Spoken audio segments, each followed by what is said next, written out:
এই মুহূর্তে আমরা নিউ ইয়র্কে যে বাংলাদেশ মিশন রয়েছে সেখানে আছি। সেখানে যে দায়িত্বপ্রাপ্তদের সাথে আমরা কথা বললে আরো বিস্তারিত জানতে পারবো।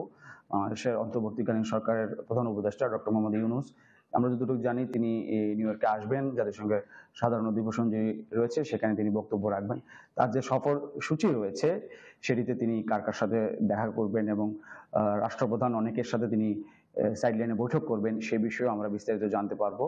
তবে একটি বিষয় এখানে বলতে হয় যে আজ থেকে জাতীয় যে সাধারণ অধিবেশন রয়েছে জাতিসংঘের ৭৯তম সেটি শুরু হয়েছে এবং এসডিজি গোল যেটি রয়েছে সেটি ২৩ তারিখ শুরু হবে ফার্স্ট ওয়ার্ল্ড কান্ট্রিতে, এরপরে এবং থার্ড ওয়ার্ল্ড কান্ট্রি হিসেবে বাংলাদেশ ২৭ তারিখ সুযোগ পাবে। সেদিন ডক্টর মোহাম্মদ ইউনূস বাংলাদেশের পক্ষে সেখানে ভাষণ রাখবেন।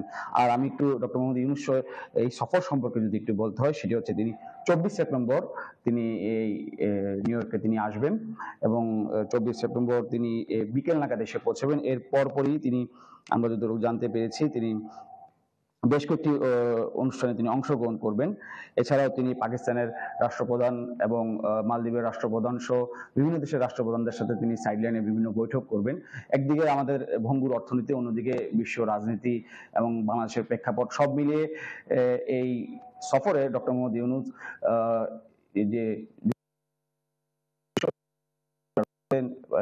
তাদের সাথেও বৈঠকের কথা রয়েছে এবং এই বৈঠকে এবং এই জাতীয় যে সাধারণ অধিবেশন রয়েছে জাতিসংঘের সেই অধিবেশনে তিনি কি দিক নির্দেশমূলক বক্তব্য দেবেন এবং বৈঠক থেকে বাংলাদেশের জন্য কি অর্জন থাকবে, অর্থনীতি বলেন, রাজনীতি বলেন এবং কি বিভিন্ন এসডিজি গোল যেটি রয়েছে সেই বিষয়গুলোতে তিনি কি অর্জন নিয়ে যাবেন সেটি এখন দেখার বিষয়।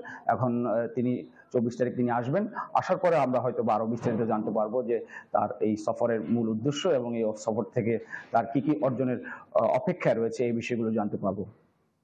ধন্যবাদ আপনাকে। যুক্তরাষ্ট্র থেকে যুক্ত হয়েছিলেন সহকর্মী মাহফুজ কামাল, জানাচ্ছিলেন জাতিসংঘ সাধারণ অধিবেশনের খবর।